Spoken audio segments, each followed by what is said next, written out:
જય બાબા સ્વામી. હિમાલયનો સમર્પણ યોગ ભાગ 6 પૃષ્ઠ 33 પરનો પાઠ નીચે મુજબ છે.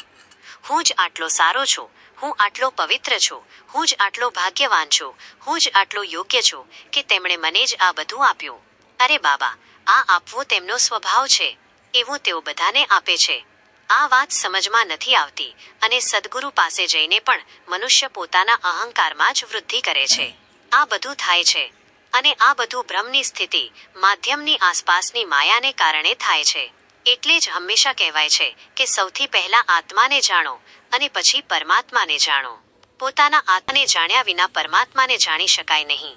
આત્માને જાણ્યા વિના પરમાત્મા પાસે પહોંચી ગયા તો પણ પોતાના પૂર્વજન્મના કર્મોને કારણે ત્યાં જઈને પણ આ માયાને કારણે ભ્રમિત થઈ જશો અને પછી સાપ અને સીડીના ખેલમાં ભટકી જશો. એટલે જ પરમાત્માને પામવા માટે પહેલા આત્માને પામવો જરૂરી છે.